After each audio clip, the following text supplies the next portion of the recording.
अब आते हैं क्वेश्चन स्टार्ट करते हैं, इस पर क्वेश्चन करते हैं। तो ये क्वेश्चन लिखिए,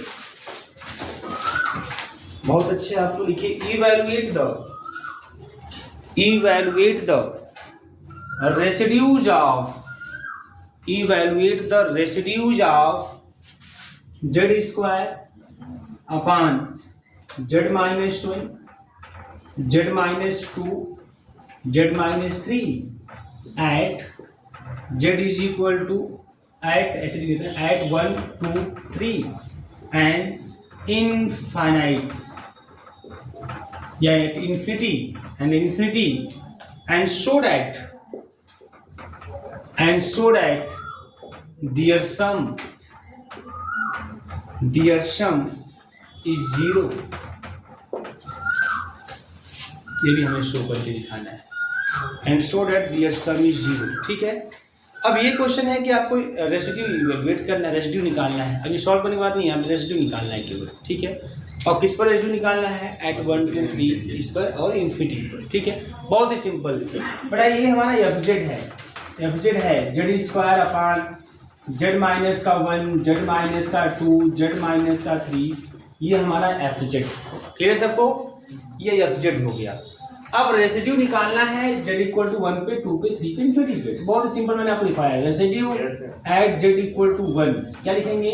limit Z tends to 1 Z minus 1। आपको लिखाया था limit Z tends to Z minus से, तो यहाँ 1 पे निकालना है, limit Z tends to 1 Z minus 2, इस तरह से, और एफ जेड। ठीक है, और रेसिड्यू पर सब लिखे रहा आपको आइडिया लग जाए। जेड इक्वल टू 2 पे निकालना, लिखेंगे limit Z tends to 2 Z minus का 2 एफ जेड। आइडिया आपको लग जा रहा होगा। फिर रेसिड्यू अगर आपको जेड इक्वल टू 3 पे निकालना है, ये सब के सब सिंपल पोल है। पावर उसका 1 है ना सबका, तो सब सिंपल पोल है, ऑर्डर 1 का है। ऑर्डर 1 पे ही लगाते हैं, लिमिट जेड टेंस टू 3 और जेड माइनस का 3 एफ जेड। लिखने समझ आ गया ना? ऐसे लिखते हैं। और आपको ये भी लिखवाया गया है कि residue at Z equal to infinity के लिए लिखते हैं limit Z tends to infinity minus Z F Z. Clear? ये सब हमने लिखवाया है, बस अब कुछ नहीं करना, बहुत तेज आप लोग देखो ध्यान से। Limit Z tends to 1 Z minus 1, बेटा एफ जेड की value Z square upon Z minus 1, Z minus का 2, जेड माइनस का 3, ये इससे कट जाएगा। अब जेड के स्थान पे 1 रख देना है, तो ऊपर हो जाएगा 1, यहाँ रखेंगे 1, 1 में से 2 माइनस का 1, 1 में से 3 माइनस का 2 मतलब 2 आएगा, तो रेसिड्यू आ गया 1/2 at Z equal to 1। Clear है? एफ जेड का रेसिड्यू आ गया एट जेड इक्वल टू 1 पे 1/2। इसी तरह से इसको करेंगे, limit Z tends to 2 Z square, sorry Z minus का 2, अब एफ जेड को रख दीजिए जेड स्क्वायर, जेड माइनस का 1, जेड माइनस का 2, जेड माइनस का 3, ये इससे कैंसिल। अब रख दीजिए जेड के जगह पे 2 का स्क्वायर 4 अपॉन, यहाँ के 2 में से 1 गया 1, 2 में से 3 गया -1 है, तो यहाँ कितना आएगा -1, मतलब -4 आ गया। कंफर्म है सबको? Next limit Z tends to 3 z minus का 3 एफ जेड का जेड स्क्वायर, जेड माइनस का 1, जेड माइनस का 2, जेड माइनस का 3, ये भैया इससे कटा 9 और 3 में से 1 गया 2, 3 में से 2 गया 1, मतलब कितना 2 आ गया। क्लियर है? आते हैं यहाँ पे, limit Z tends to infinity, जो माइनस जेड से मल्टीप्लाई कर देना है, तो माइनस का जेड एफ जेड, तो जेड स्क्वायर बोलो बेटा, और जेड माइनस का 1, जेड माइनस का 2, जेड माइनस का 3, बेटा जेड सब में इसके कॉमन कर लो नीचे, और जेड जेड जेड कॉमन होगा, जेड क्यूब हो जाएगा ऊपर वाले से साफ, तो जाएगा ऐसा कुछ।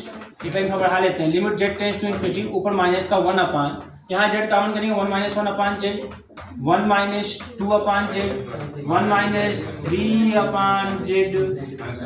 क्लियर? और जैसे रखनी इन्फिनिटी 1 अपॉन इन्फिनिटी 0 0 0 0 0, कितना आ गया -1। क्लियर सबको?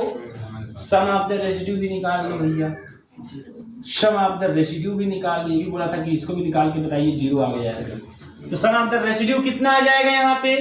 तो 1/2 और प्लस माइनस का 4 हो जाएगा, प्लस का 9/2 माइनस का 1, ये 9/2 1/2 जोड़ेंगे 5 हो जाएगा, 4 - 5 माइनस का 1 हो जाएगा, माइनस का 5 बराबर आ गया 0। सब नोट कर लीजिए। देखिए evaluate the residue of ZQ upon Z-1 Z-2 Z-3 तो वही पूछ लिया क्या Z3 हो जाएगा Z2 वही आ गया ना Z3 यहाँ आ गया वहाँ उस वाले में स्क्वायर था ठीक है Z-1 Z-2 Z-3 at Z equal to infinite at Z equal to infinite. अब बताओ इसको कैसे सॉल्व करोगे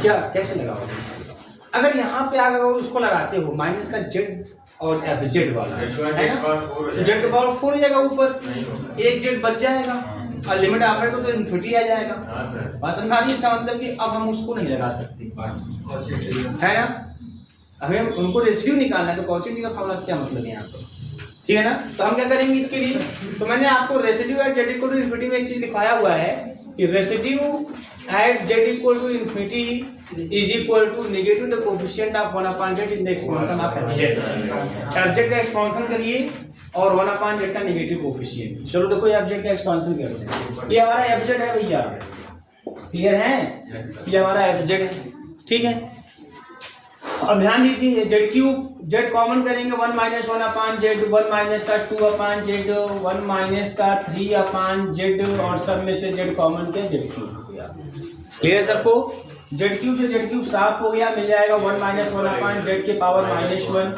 1 माइनस 2/z के पावर -1 1 माइनस 3/z के पावर -1 अब यहाँ देखिए 1 माइनस x के पावर -1 का एक्सपेंशन पता है सबको ना इट्स बहुत सिंपल एक्सपेंशन कोई बार एंगल के पीछे नहीं जाना है आपको एक कुछ चीजें आपको याद होनी चाहिए प्लस डॉट डॉट कंटिन्यू ठीक है तो ऐसे देखो यहाँ पे तो यहाँ पे हो जाएगा 1 + 1/z plus 1/z square plus 1/z cube ऐसे कंटिन्यू हो जाएगा बेटा next 1 + 2/z plus 4/z square plus 8/z cube ऐसे ही हो जाएगा प्लस डॉट कंटिन्यू फिर 1 + 3/z ठीक है और प्लस का 9/z का square plus 27/z cube plus dot इतना हो जाएगा एक्सपेंशन होगा अब गुणा करेंगे लेकिन हमको सबसे गुणा करने से क्या फर्क पड़ता है क्या मतलब है हमको तो चाहिए 1/z कहाँ कहाँ आ सकता है तो 1/z कहाँ कहाँ आएगा बताइए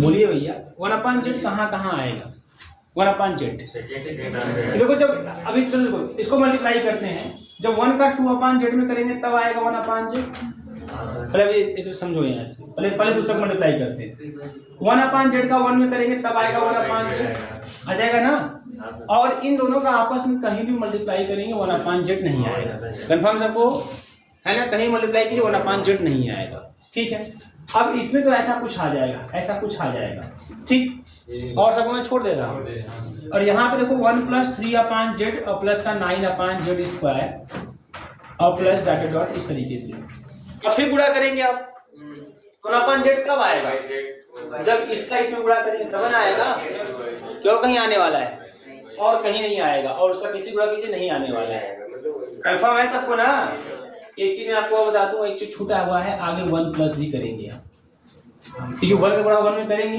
उसको रखे रहिए भैया क्योंकि अब उस 1 का गुणा जब इसमें करेंगे तो आएगा नहीं 1/z है ना आएगा ना अब देखो यहाँ पे अब इस 1 का मल्टीप्लिकेशन करेंगे 3/z में 3/z आएगा है ना और प्लस 1 का 1 करेंगे 1 तो इधर करेगा ठीक है और 2/z प्लस 1/z मतलब 3/z का 1 में करेंगे फिर 3/z ही आएगा बोलो और इस तरीके से और टर्म आते जाएंगे मतलब क्या मिल जाएगा 1 + 9/z बोलो अरे 6/z ये ना आएगा बस तो residue at z equal to infinity is equal to minus negative the coefficient of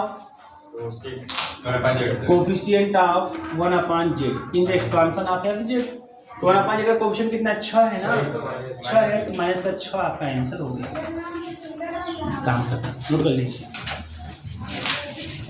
minus का 6 आपका आंसर हो गया क्लियर है सबको ना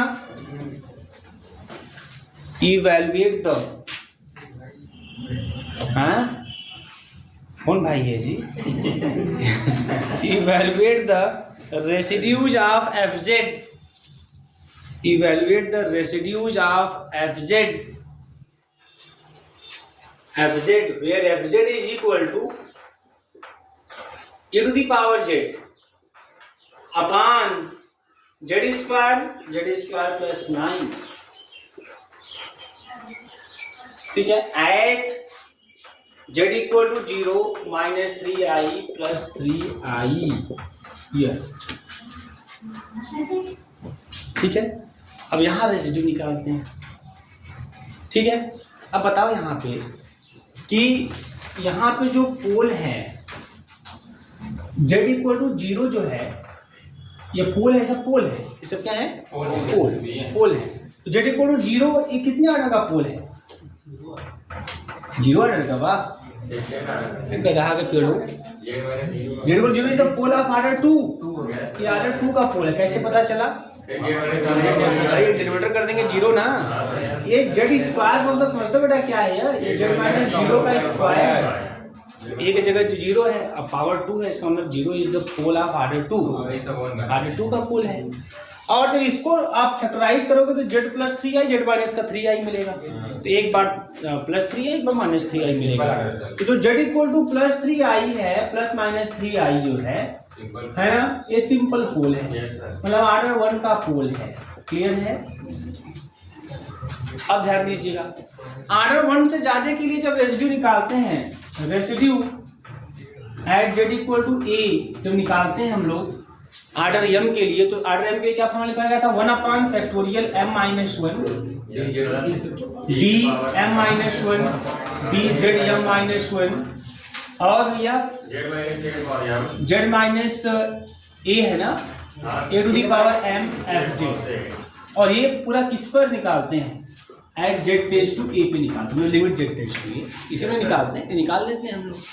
यही काम हमको यहाँ भी करना है। किसके लिए ये चीज कहाँ लगाएंगे? इसके लिए, z इक्वल टू 0 के लिए, क्योंकि जहाँ पे भी ऑर्डर 2 होगा, 3 होगा, 4 होगा, वहाँ पे ये फॉर्मूला आप लगाओगे। तो यहाँ पे m इक्वल टू कितना? तो यहाँ पे एट z इक्वल टू 0 के लिए, जब z इक्वल टू 0 के लिए जाओगे तो चूंकि ये ऑर्डर 2 का पोल है, तो m की वैल्यू 2 हो जाएगी। कितनी जाएगी? 2। तो residue at z equal to 0 is equal to 1 upon factorial m minus 1, 1 upon factorial 2 minus 1, confirm सबको।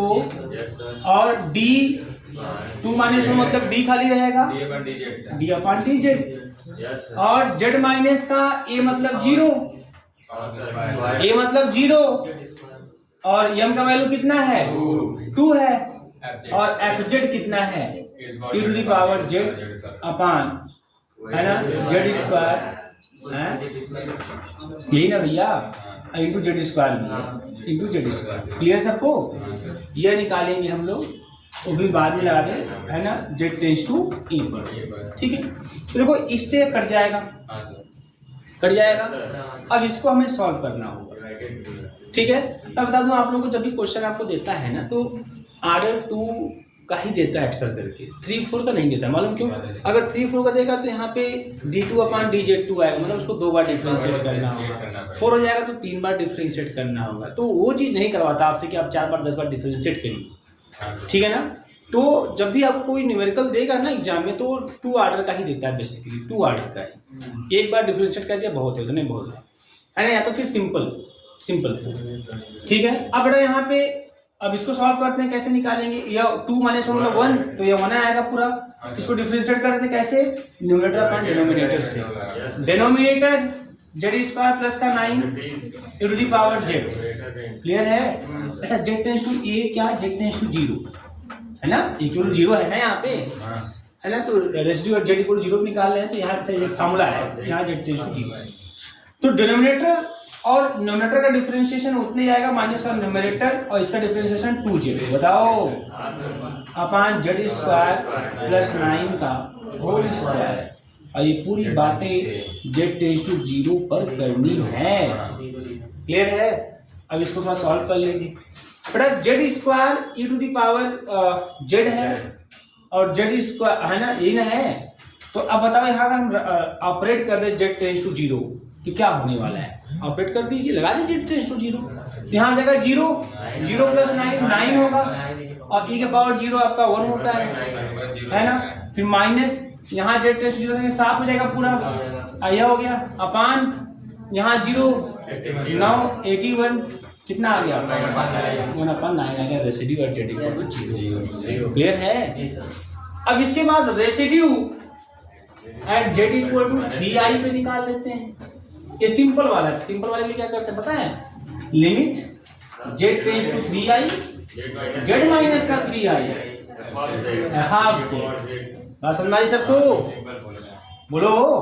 तो लिमिट जैसे हमने 1 2 3 वाला लिखा था वो सही है, सिंपल बोल है ना, जेड टेंस टू 3i और जेड माइनस का 3i एफ जेड क्या है हमारे पास, e to the power z है, अपान क्या है जेड स्क्वायर है, जेड स्क्वायर प्लस 9 क्या है एक्चुअल में, यह है जेड प्लस का 3i और जेड माइनस का 3i, बोलो यही है। अब इससे यह साफ हो जाएगा। अब ऑपरेट कर दो लिमिट को ऑपरेट कर दो, जेड की जगह पे 3i e to the power 3i, clear है, अपान यहाँ पे 3i का स्क्वायर और 3i plus 3i 6i, solve कर लीजिए आप, e to the power 3i और 9i स्क्वायर माइनस का 54i, ये हो जाएगा यहाँ पे, क्लियर है। तो अब ये